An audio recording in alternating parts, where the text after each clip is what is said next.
Hey guys, it's Greg with the Apple Explained podcast. Today is Friday, September 4th, and I actually just watched the Steve Jobs movie starring Michael Fassbender, written by Aaron Sorkin. I watched that last night. That was probably my fourth or fifth time seeing it. I just realized it was on Netflix. I really enjoyed it. I love that movie. It's probably my second favorite Apple movie after the Pirates of Silicon Valley. I highly recommend watching that if you haven't seen it. But it got me thinking about something. And it's what I want to start off talking about on today's podcast. And this does relate to some Apple news that's come out this week. There was a headline that said, Apple continues to dominate North American wearables market. With a growth of 9% year over year. Apple, as of quarter 2 2020, which is right now, they have a 37.6% share of the wearables market in the North America, followed by Fitbit at 19.3% and then Garmin at 8.1%. So they have essentially double the market share of the second place company in the wearables market, which is incredible. Now, what is the wearables market? It includes things like the Apple Watch, AirPods, and of course, those products are doing extremely well. They're selling extremely well. And it may not be big news to most people, but for me it is. And it really put things in perspective seeing that movie last night. Because in that movie, we see Steve Jobs struggle to create a successful product. We know Apple created the Apple II, which was their big hit. It was their first big hit.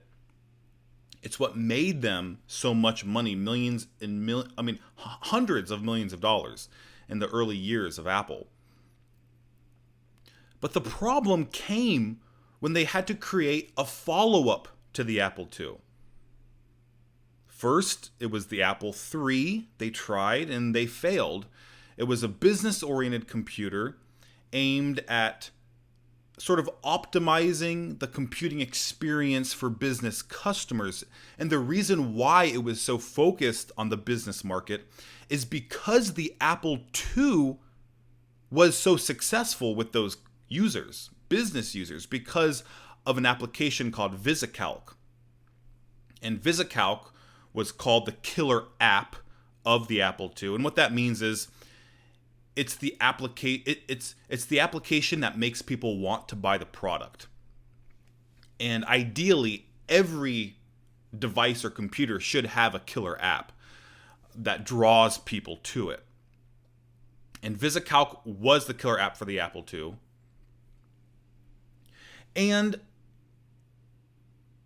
I think Apple was trying to capitalize on the business appeal with the Apple III, but it ran into some huge problems. First, it was expensive. Second, it had bugs that were so bad, Apple had to issue a recall of the first 14,000 units that were sold. So it was a failed product. It only sold about 10,000 units in its 2-year lifespan, because then Apple released the Lisa. And that's one of the computers that was featured in that Aaron Sorkin, Steve Jobs movie. And the problem with the Lisa was that it was also way too expensive. It was $10,000. And even though it had that cutting-edge graphical user interface that Steve Jobs loved, it had the mouse, it had the cursor, it had a very impressive tech spec sheet, it was not practical. So the Lisa failed. And then Apple moved on with the Macintosh. Now this was Steve Jobs' baby. Even though Jeff Raskin began the project, he was replaced by Steve Jobs.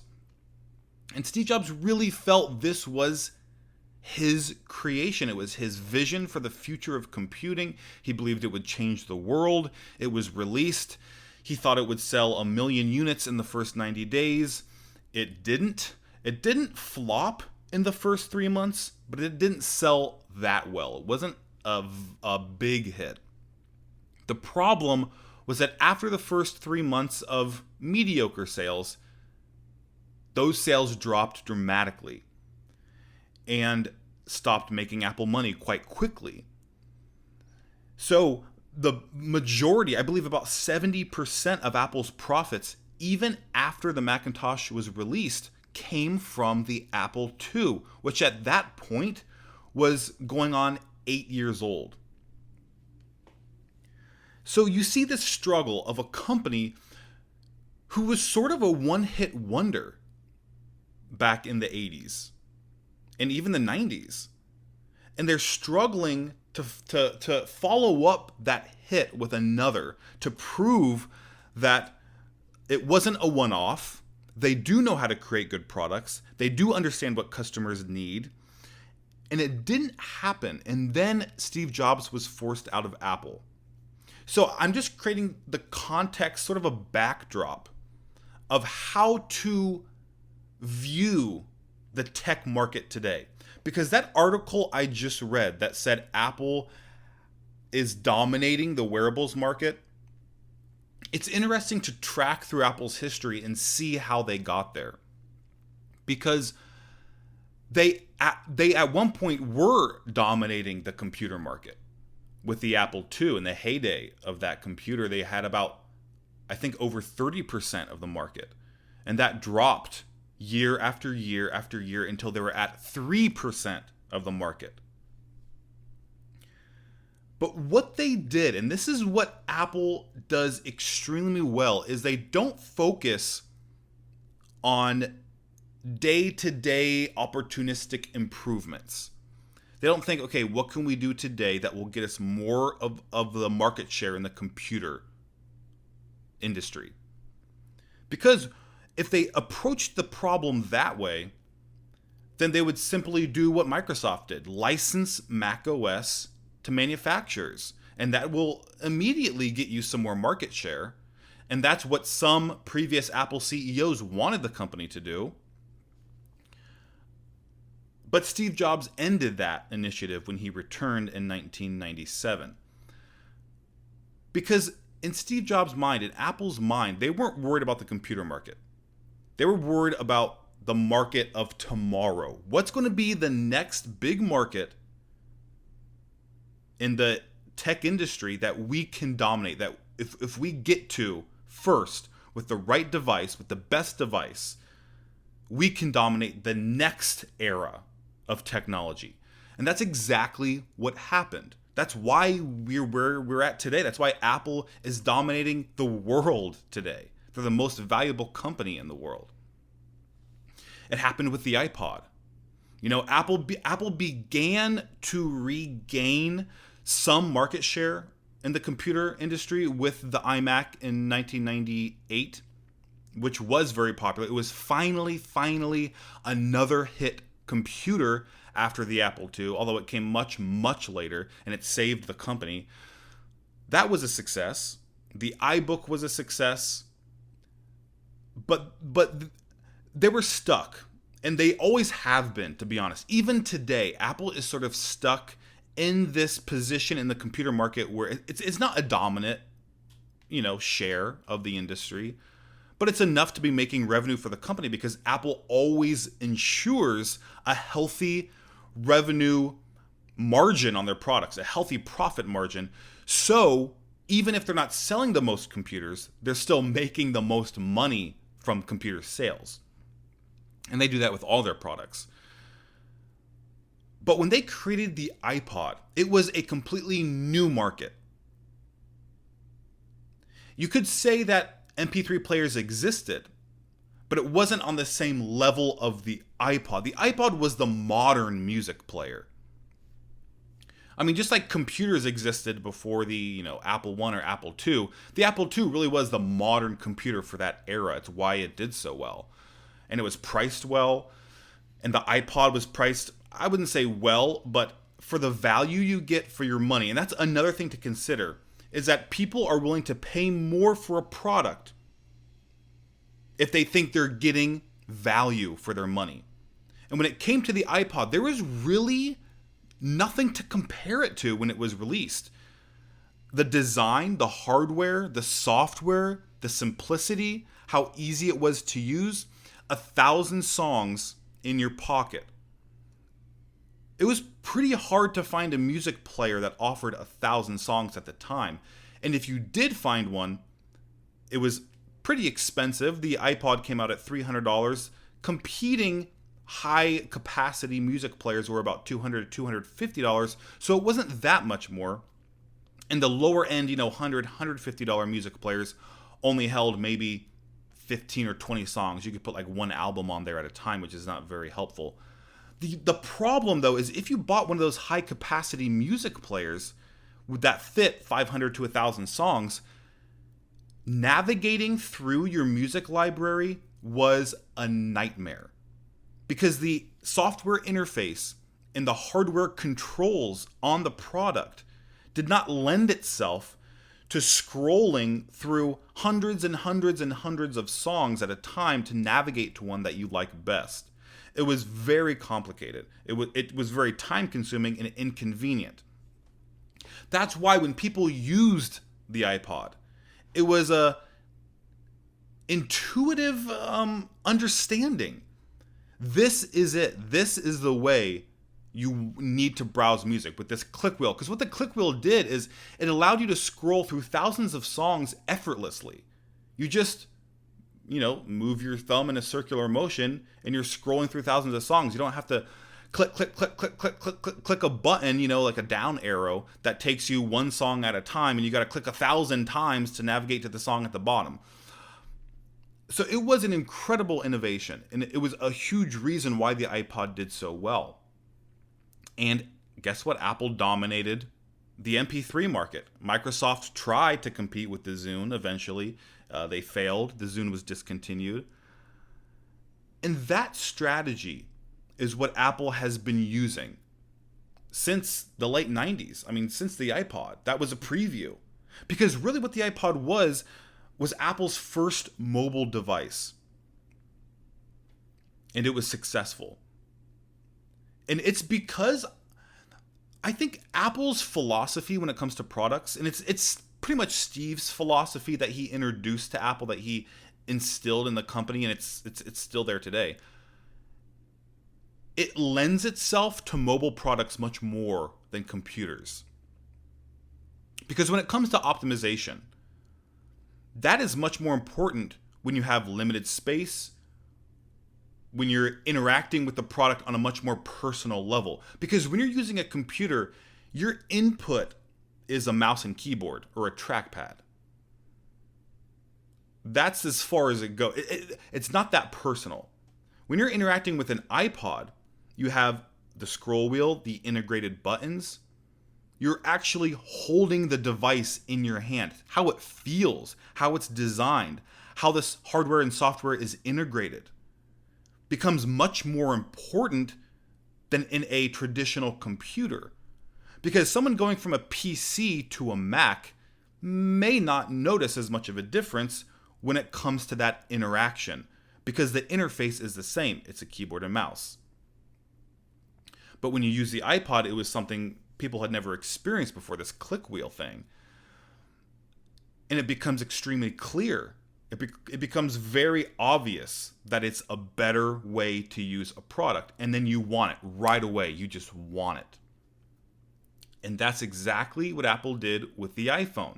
When multi-touch came out, it was the most... I mean, I can't even describe, and it's really hard, I think, to understand if you weren't there to see that transition happen. Because before the iPhone, everything was buttons and wheels and switches and toggles. That was how you interfaced with an electronic device. You never touched the screen. In fact, the screens were kind of like sunglasses. You know what I mean? When you give your friend your sunglasses, you say, "Don't touch the lens." You know, you don't want to get them all smudgy. That's exactly how people would approach devices or displays on devices, even computers. Don't touch the screen. You can point, but don't get your fingerprints all over it. That's how people felt about their cell phones, even if they were flip phones or the sliding phones. You didn't touch the display. And because of that habit, when the iPhone was introduced with a touch display, that was the main interface method. It did make some people feel uncomfortable. I remember being in 8th grade when the iPhone was introduced. Probably the greatest product introduction ever. And I remember some of my classmates saying, "Oh, it's not going to sell. No one wants to touch their phone's screen. You're not supposed to touch your phone's screen. It's going to get fingerprints. It's going to get oily. It's going to get smudgy. It's going to look terrible." And of course, what they didn't understand is that there's technology that can help solve that. I mean, there's a coating on the iPhone's display, even with the original version, that naturally repels oils from your finger, so that it doesn't mess up the quality of the display when it's on, and you can wipe it off easily. And that's still around. But it just proves how much of a monumental shift it was from traditional buttons to a touchscreen. But what it also did is made the interaction with your content and with the device even more personal, even more intimate. And when you take things to that level, when you take the user experience to that personal place, it becomes extremely important that the experience is optimized, that it's controlled extremely well, every detail is ironed out. Because when you're manipulating something with your fingers, you can feel when it's wrong. You can feel when something's off. You don't necessarily understand why it feels weird or it feels wrong, but you know it does because it doesn't feel natural. It's not organic. And that's why Steve Jobs and Apple put so much emphasis on these seemingly minor details of the interface of the iPhone, but that were extremely important when users interact with it. Just like Steve Jobs understood the Mac was more natural for people to use because of the mouse. It's a pointing device. You know, when we say someone has something on their shirt, we point to it. It's a more natural method of interaction. But the mouse is not nearly as personal as touch. And so what Apple did with the iPhone was incredible, and people, of course, tried to copy it the best they could. But what I always heard, and I remember this when I was a sales associate at the University of Cincinnati's bookstore. I worked in the Apple section for about 4 months.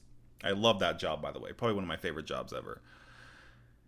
And they said there would be people who come up and use the iPad and say, "Oh my gosh, this is so smooth." Like those are the words they would describe. They would say smooth, they would say clean, they would say polished, they would use these words that describe Apple's attention to detail when interacting with the device. And even today, I think, of course, Android has caught up leaps and bounds. In the early days, it was very rough around the edges. But that experience with the product, I think, is undervalued by a lot of companies because it's not tangible. It's really something intuitive. And I don't think customers even realize it. They just understand that it feels better to use.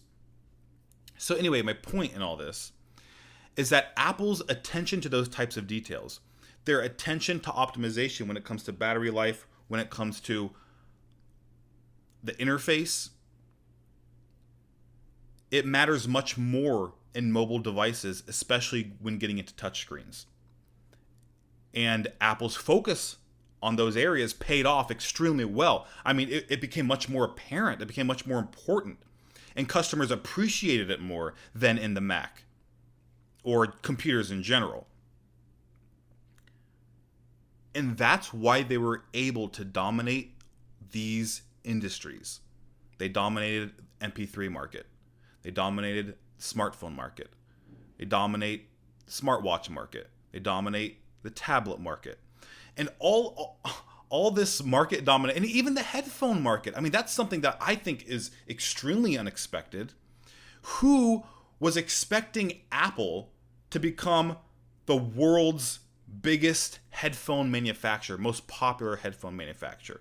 I mean, yeah, they were always including headphones with their MP3 players, with their iPods, but they were never creating standalone headphones that were selling like hotcakes, like with the AirPods.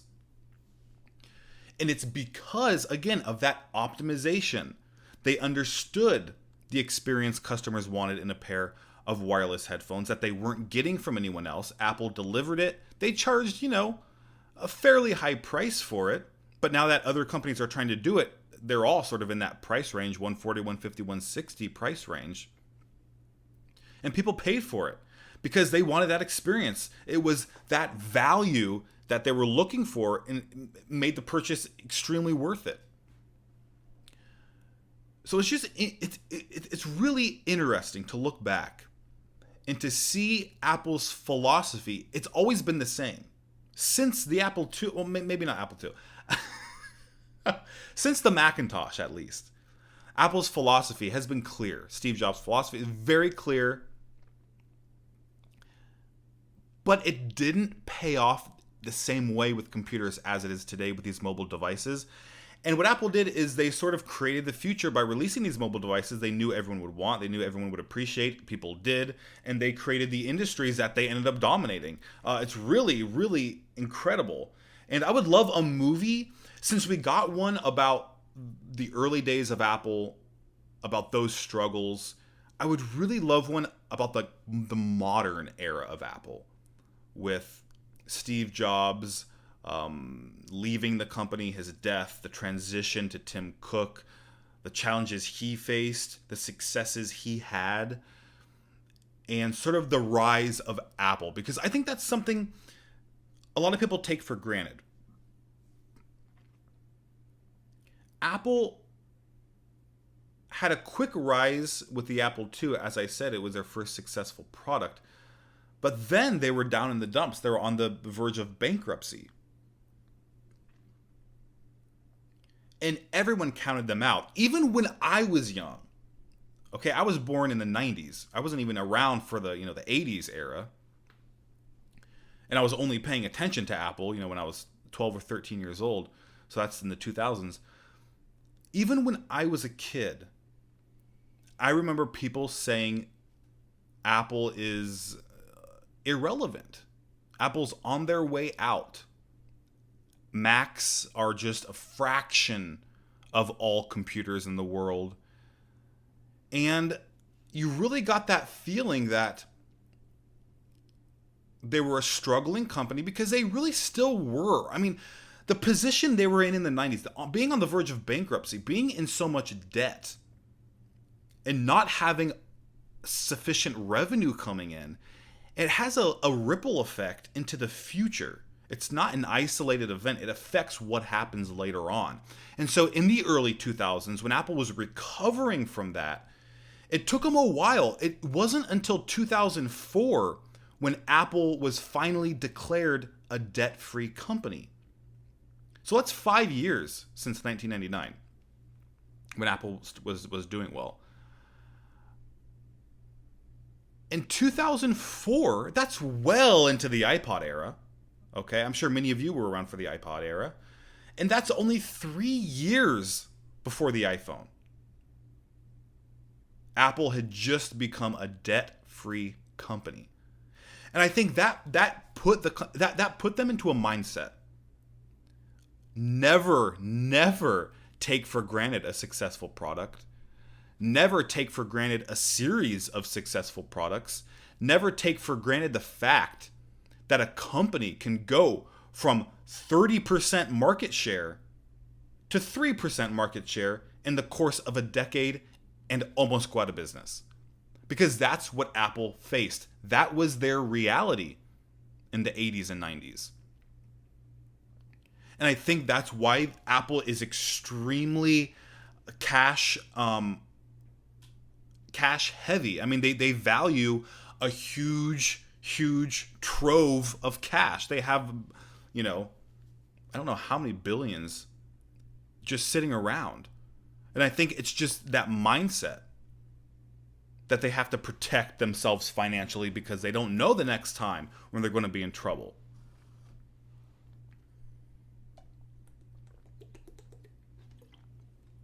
So anyway, I just think it's incredible where Apple's at, and I just want people, maybe young people who weren't around for the earlier days, or even just weren't around for the iPhone, because to finish my story, when there were so many Apple doubters, there were so many Apple haters and doubters when I was young, because really all they had was the Mac and the iPod. That was it. And yeah, the iPod was successful in the MP3 market, but the MP3 market was not, it was never nearly as large as the markets we see today. It wasn't like the smartphone market or the tablet market or even the smartwatch market. I mean, Apple sells more Apple Watches than iPods than they ever have iPods. In fact, I think they sold more AirPods than they ever had iPods, which is incredible because back then the iPod was a huge deal. So they never were super relevant. I think that's my point. And so to see that transition, to see that rise, because it really was a rise. And in my new video that will probably be published today or tomorrow, I talk, the title is Apple, the Rise and Fall, and Rise Again. Because that's exactly what happened. They rose with the Apple II, they fell with the Lisa and Macintosh, and they rose again with the iMac, iBook, iPod, iPhone. And to see them in this position, considering the context of the 90s and the early 2000s, is really mind-blowing. And I think about that almost every day. I'm just shocked. I'm really shocked. I always believed in Apple, and I always argued with those people when I was young about them doubting the company, or it's just overpriced, status symbols. I mean, that's what people were saying about the iPod and about the Mac. People just buy them because they want to look cool. It's like a cool pair of shoes. It's not actually a better product, and that's what frustrated me. Anyway, enough about that. I feel like I went on a little bit too long. But while we're on the subject of iPods, here's another headline from this week. Apple is going to declare the last iPod Nano model vintage this month. It came out in 2015, and it's going to be declared vintage, obsolete. Which is that's just the end of an era of Apple, a really, really important era. I remember when, updated iPods, it was like a new iPhone, when the iPods were updated every year. We were all looking forward to what the new iPod would have. And now it's going to be obsolete. It's just really, really incredible. One day we're going to be looking back on the iPhone this way.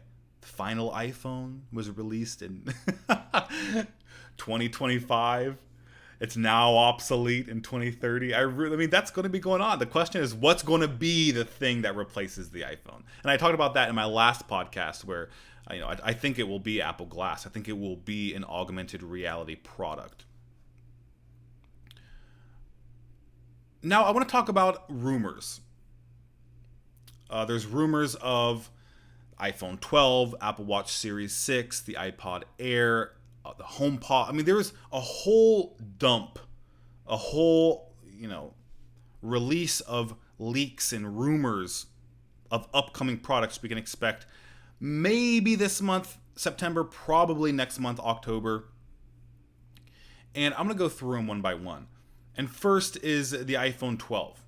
As you know, there's 4 iPhone 12 models in the works, supposedly, based on these rumors. This is the first time Apple will be releasing 4 new iPhone models at once. There's going to be a 5.4 inch, and this small 5.4 inch model will have the form factor. It'll almost be as small as the iPhone 5, which is the same design as the iPhone 5S, which is the same design as the 2016 iPhone SE. So if you ever held one of those in your hands, if you remember how how small they are compared to phones today, it will almost be as small as those models, which I'm really excited about.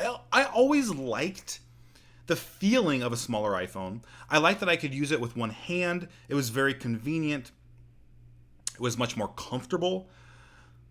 But there are compromises to the typing experience. It's always more comfortable, at least for me, to type on a phone that has a larger display because you have a larger keyboard. Also, there's compromises, just the screen is smaller. If you're watching a YouTube video, if you're watching a movie, if you're watching Netflix, if you're doing something where you would love a larger display, it kind of sucks on the smaller screen. But I am considering it. I can't wait until these iPhones are out. They're in the stores. I can go and try it out for myself. Because the other size is a 6.1 inch model, there will be 2 of those. So there's 4 different models, but 3 different screen sizes. Now the 6.1 inch model is going to come in 2 different models. The 6.1 inch screen size iPhone 12 will come in 2 different models. One of the models will be more expensive, and it will have the premium features of sort of like an iPhone 11 Pro. And then the other lower end 6.1 inch model will be cheaper and sort of have the budget model features. Maybe, essentially just not have the premium features of the more expensive model. And then there'll be the most expensive model, which is 6.7 inches. That will be the largest iPhone Apple's ever made. I think the 11 Pro Max is 6.5 inches. So it'll be a little bit larger. And here's the thing. They're supposedly staggering these iPhone launches, with the 2 cheaper models, the 5.4 and the lower end 6.1 inch models, shipping out before the 2 more expensive iPhones. Now, when is that? We don't know. We don't know if it's going to be beginning of October for the cheaper models, end of October for the more expensive models. We don't know if it's going to be end of October for the cheaper models and then a couple months later or a month later for the more expensive models. We're not sure. The iPhone 10 came out in November, so we could see a release as late as November. That would not be unprecedented. And as we've discussed before, there is supposed to be a dark blue model or a dark blue color for the iPhone 12 that will sort of be the new midnight green. The midnight green on the iPhone 11 Pro was really popular. People loved it. And this will be sort of the new cool color that people, I guess, will want. There's been a lot of people who have wanted a dark blue, I guess. I've been seeing people saying that online. But I'm excited for these iPhone 12s. They're supposedly all going to have OLED displays, which will be great. I'm just still wondering about promotion. There are still rumors about promotion going back and forth. I thought by this time, this late in the year, we're basically a month away from hearing about these iPhones. I thought there would be more of a consensus around if promotion is going to be included or it's not going to be included. And so far, there has not been a consensus at all. Everything Apple Pro came out with these screenshots on his YouTube channel saying, oh, these are from iOS 14. And it was a setting for a ProMotion display that suggests that the new iPhones will have it. And then another rumor comes out that says, no, Apple didn't get the display controller modules in time. They didn't get enough of them to include the feature. So what might happen is that the higher end models will have it, but the lower end models won't have it. And maybe only the 6.7 inch most expensive model will have it. I think it'll be one of those things, because the whole problem with the ProMotion feature is that Apple could not get enough of the display controllers, which is just a little device. I mean, it's a little part that connects to a display and controls what it does, essentially. It's like a little mini computer for the display. And they couldn't get enough of those units from their manufacturer. Because keep in mind, Apple sells, let's see, 2019 they sold 189 million iPhones. So if they can't get 180, if they can't get hundreds of millions of these parts for the ProMotion display, they can't include ProMotion. I mean, that's the problem. So the question is, did they get their supplier to ramp up production enough to include it in all models, or at least most of the models? Or did they not get enough to include it at all in any of the iPhone 12 models? Or did they get a medium amount, just enough to include on one or two of the models? That's the question. I'm really hoping it's the last one or the first one. I don't think it's going to be the first one, because there's just been too much talk about it not being included. So I think it's going to be the last one. It might just be an exclusive feature for the top one or two models. And I think that's all about the iPhone 12 I wanted to talk about. There were other leaks about the camera system. It has a lot of holes. This camera system leak has the 3 standard holes that we see in the iPhone 11 Pro, but it also has a hole on top for the LED flash, a hole on the bottom for the LiDAR scanner, and then a hole off to the side for the microphone. So you got 6 holes in this camera system. Now, it won't be that, I don't think it'll be that obvious when it's all put together, because it was just the aluminum frame, so it makes those, openings look even more apparent. But it was just because there were memes. I remember when there were memes when the iPhone 11 Pro came out, because it went from, we went from 1 camera lens to 2 camera lenses to 3 camera lenses. And then, there were photos of an iPhone 30 that had like 50 camera lenses, just taking up the entire backside of the phone. So it's just funny to see, it's kind of headed in that direction. But I'm really excited to see what Apple is planning with LiDAR, because they already included it with the new iPad Pros this year. They're going to be including it with the new iPhones.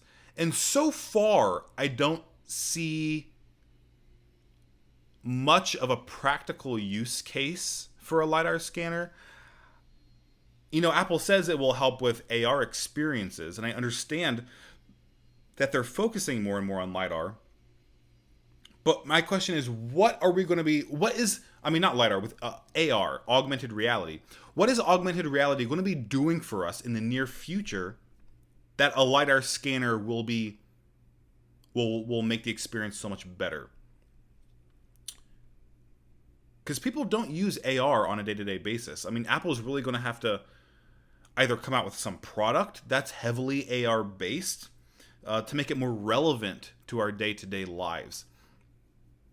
What I really hope doesn't happen with AR is that it goes the way of 3D touch.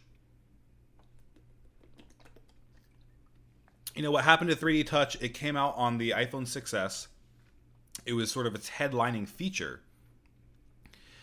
And it was a piece of hardware and software in the display where you would press hard on or you just put pressure on the display, and it would trigger an action or controls that otherwise wouldn't have been possible. So people were comparing it to sort of a right click on a mouse.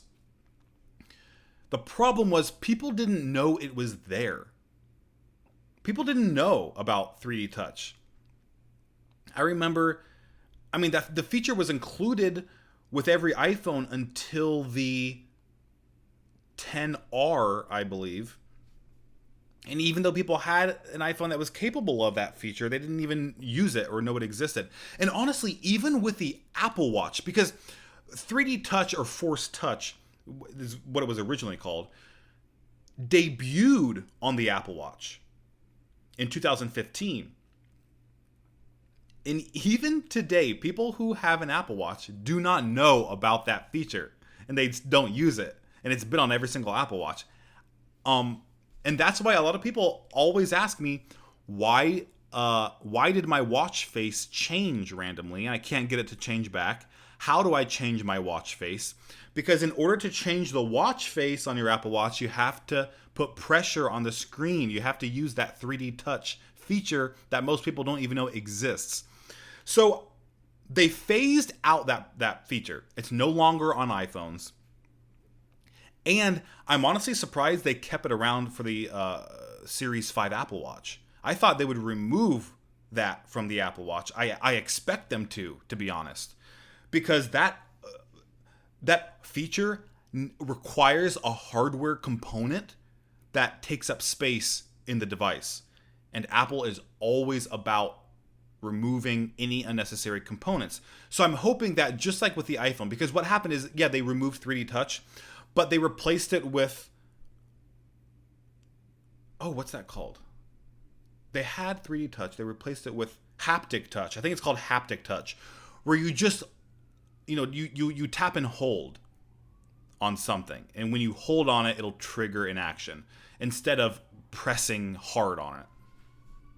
I think we may see something like that on the Apple Watch, and I think that's better because most people don't see that feature. They don't see 3D touch, so they don't know to do it.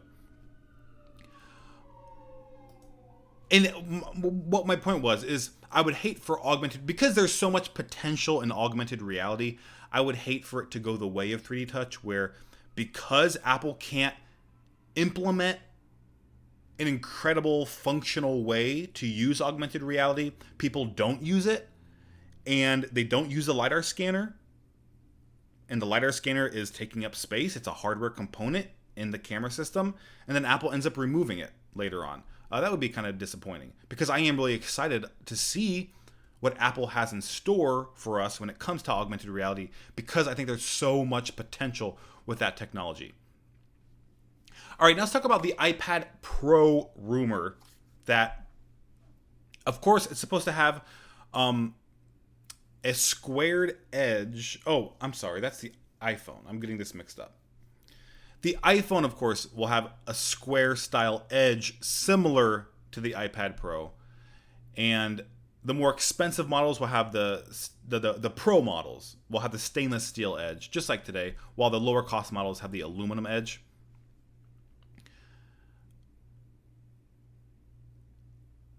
And I did want to talk about the iPad Pro, because there were rumors. I'm trying to find this. I thought I had this linked here, but I don't think I do. There were rumors of a fourth generation iPad Air that will have an edge-to-edge display similar to what we see on the iPad Pro today, which is incredible if they can include that on the iPad Air, since it's a more affordable device.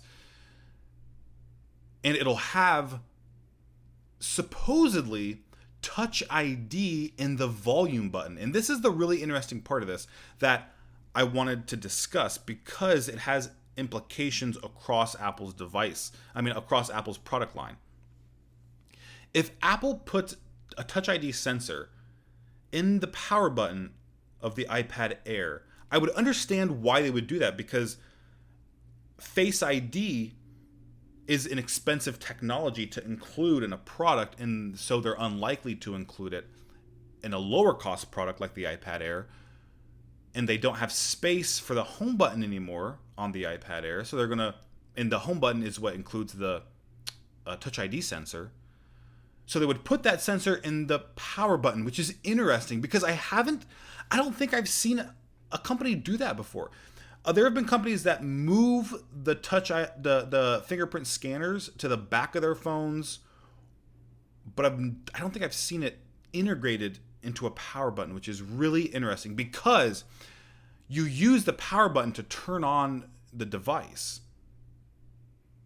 So it would be scanning your fingerprint while you wake up your device. So it's almost like you don't even realize it's happening. Sort of like Face ID, which is a huge reason why I love Face ID.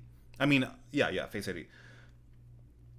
And it's cool. It's a great idea because of this COVID situation we're in today. People are wearing face masks all the time, and Face ID is becoming a frustrating way to unlock your phone because it doesn't work with a mask. You have to put in your passcode every time. So my question is, would Apple include this Touch ID power button technology in the iPhone? Would they include it alongside Face ID? Because that would be kind of an unexpected move. Apple typically does not include multiple ways of doing anything. Because that would be, you have two ways to unlock your device instead of just one way. But Apple typically likes to focus on one way that they consider the best. But they may have changed their tune because of this COVID situation where everyone's wearing masks. It would be nice to have a backup Touch ID integrated into the volume button. It's not taking up any more space on the outside of the device. You don't need a home button on the back or a component on the back. It'll be comfortable to do because the home button is already in a comfortable position. So I'm really interested to see where that technology goes. Okay, now I want to talk about the HomePod and AirPods Studio. HomePod, Apple is expected to release a smaller HomePod, probably not as focused on sound quality. I'm sure they'll still sound good, but I think they'll be focused on what it can do. Because that's ultimately the reason why people buy anything. What can I do with it? And the reason why the HomePod, I think, didn't sell very well is because, number one, people don't care as much about sound quality as Apple thinks, or as Apple wants them to. And it's too expensive. What I mean is, of course, people can appreciate something with good sound quality, but they're not going to allow that to justify a $300 speaker purchase compared to a $150 Google Home or Amazon Alexa purchase. It's much more affordable. It may not sound as good, but you can still listen to music with it. You can still enjoy the sound that comes out of it. And it has a better assistant than the HomePod. Because HomePod, you have Siri, doesn't do as much as Google's assistant or Amazon's assistant. Even Microsoft Cortana, I think, is better at delivering more information. So I think Apple will be releasing a smaller, more affordable HomePod. Maybe it'll be $200 instead of $300. If they could get it down to $150, that would be incredible. I think they have a really good chance at selling a lot of units in the smart speaker market and maybe getting a really good chunk of that market if it's at $150. But the problem is it's limited by Siri. And that's been my problem with HomePod since the beginning, is that the way you interact with it is through Siri, and Siri is the worst virtual assistant on the market. And I know Apple is taking steps to improve it. I know that they said Siri will be delivering, what did they say, 20 times more data or 20 times better results, something like that, with the new version of iOS 14. So I am hopeful that it will be improving soon and improving dramatically, because that's really what it needs to be successful.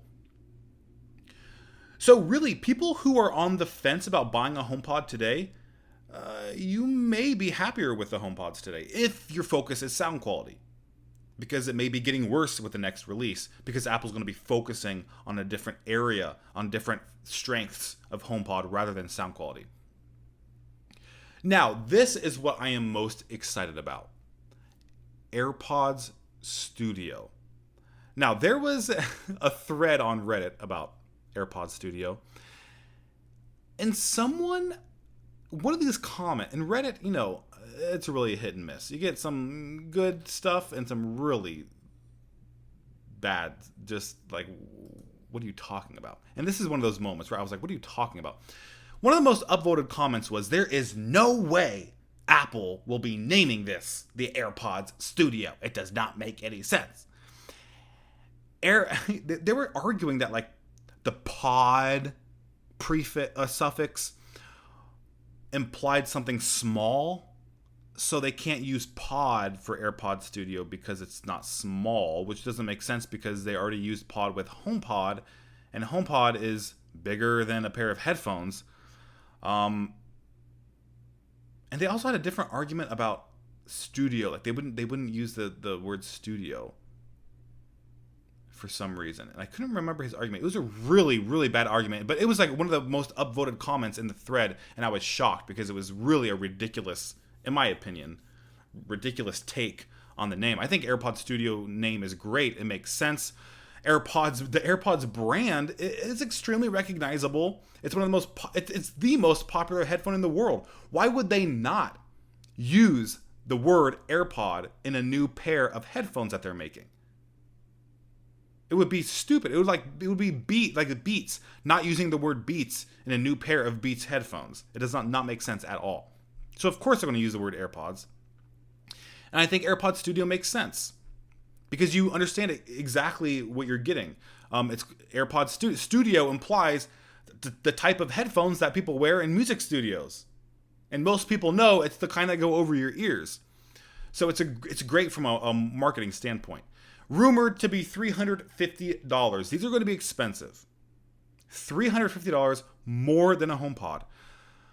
But I am so excited about the design, how it's going to feel. I'm excited about its features.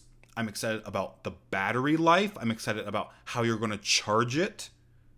I think Apple's going to do something incredible with these over-ear headphones. And it's a big deal to me because I have the older Bose QC35 2s, I think. And they're my favorite headphones to use because the sound quality is incredible, because the noise cancellation is the best that I've ever heard. But the problem is battery life. I have to charge them like every other day. It's kind of annoying. The problem is comfort. They're heavy. They just feel bulky on my head, and they slide around a little bit at the top. And the features we're looking at on the AirPods Studio, the rumored features like head and neck detection, where the AirPods Studio will have a feature that knows if it's on your head or on your neck, like move down across your neck, so that it stops playing music. Just like when you remove an AirPod from your ear, it can detect that it's not in your ear, so it pauses the song. These will be able to do the same thing, where you move it from your head to your neck, and then it pauses the song, and then resumes when you put it back on. That is a great feature. I love that feature of my AirPods. The Bose doesn't do that. I would love that feature. Also, orientation detection. Supposedly, it will have a feature that knows. First of all, these things are reversible, which is, I've never seen a pair of over-ear headphones that you can turn around in any direction. It's always, here's the right ear cup, here's the left ear cup, and you have to wear it like that. These won't be like that. You can literally pick them up, put them on. You don't have to look at which side goes on which ear, all that. Put them on. It automatically knows which ear cup is on which ear. And it will feed the audio through those channels in the correct orientation, so there's no wrong way to put them on. That right there is a killer feature. People will be lining up for this thing just for that reason alone.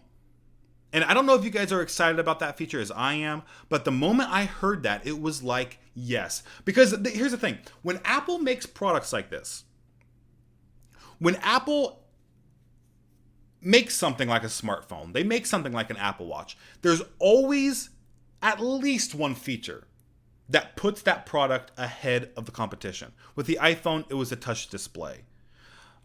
With the Apple Watch, there were several things about the Apple Watch that I think made it better than any other smartwatch on the market. The beautiful display, the software, the charging method, the sensors, the bands, the design. I mean, there's the digital crown. When it comes to these headphones, and with the AirPods, I think the killer feature was reliable wireless playback. Reliable wireless playback. Because back in 2016, when the AirPods were released, if you ever used a pair of wireless headphones, truly wireless headphones, I'm not talking about the ones that have a wire or that are connected by a band between the headphones. I'm talking about truly wireless headphones, where each earbud is independently operated. You could not find one that was that played anything reliably. There was syncing problems. There was connection issues. It was a mess. I think there was only one pair of reliable headphones that did it, and they were $300. And they, of course, didn't have the design. They didn't have the one tap pairing. They didn't have those features that the AirPods had, that Apple introduced. And that's what made the AirPods so successful. With these AirPods Studios, it simplifies the experience of using over-ear headphones so much. And I really hope they can implement sound quality that is incredible, that's like on par with Bose or with Sony. And I hope they can include an active noise cancellation that is on par with Bose as well, and Sony. I mean, I think those are the two leading sound companies that do an incredible job with noise cancellation. If Apple can do that, because honestly, what Apple has already done with the AirPods Pro when it comes to active noise cancellation is incredible. It is incredible. When the first time I wore, I didn't even know it was possible to put active noise cancellation in a pair of earbuds because they're so tiny. But Apple did it. And even sound companies were shocked that they were able to do it, especially on such a high level. I mean, Samsung they just came out with, the Galaxy Buds. They put in they say active noise cancellation. But people who reviewed the Galaxy Buds said, I really can't tell a difference in the ambient noise when the feature is on or off. But AirPods Pro, you can absolutely tell a difference. Also, transparency mode. Apple has the best transparency mode I have ever heard. I've tried Sony's, I've tried Bose. The transparency mode on those headphones are not good enough to actually use functionally. It's just not good. It's very uncomfortable. It makes things sound really weird. It amplifies it into your ear in a really uncomfortable way. You can hear yourself speaking in a really weird way. Transparency mode on AirPods Pro is so natural sounding. It's almost weird. It's almost creepy. Because when you turn it on, it feels like your ears are open. Like it feels like you shouldn't have earbuds in your ear because everything is so clear around you. And it doesn't do that thing where it amplifies your voice into your own ear. And if they can, what I'm saying is, what they have done on AirPods so far has been so promising, so impressive. The sound team at Apple is incredible. And because of what they've already accomplished, I am so excited to see what they do with these AirPods Studio, what they can do with over-ear headphones, the design, the comfort, the battery life. I hope it has some kind of charging method that's like the Apple Watch where it's just magnetic and like bada bing, bada boom, you can just put it right on there. I don't know if it's going to be like a lightning kind of thing or a USB kind of thing. It's fine if it is, but I would just prefer something that's even more easy. Unless the battery life is so good that I only have to charge them once a week. Then I don't mind if I have to plug something in to charge it. I am just so excited. I think that's one of my top Apple products that I'm looking forward to right now is the AirPods Studio, even though they are $350. So for the AirPods Studio, we're expected to see that this fall. So I think with the Apple event that will happen, and we don't know if it's going to be this month, September. We don't know if it's going to be next month, October. We're expected to see that new iPad Air. We're expected to see the new Apple Watch, new iPhone 12, maybe even AirTags, the AirPods Studio. If they do release all these products all at the same time, that will be, oh man, that will be so much fun. That will be so cool. I cannot wait to see what's in store. I can't wait for them to announce that event. All right, guys, so that is all the Apple news, rumors, leaks I want to talk about this week. Thank you so much for listening. I hope you guys have a great week, and I will catch you next Friday to catch you up on all the latest Apple news.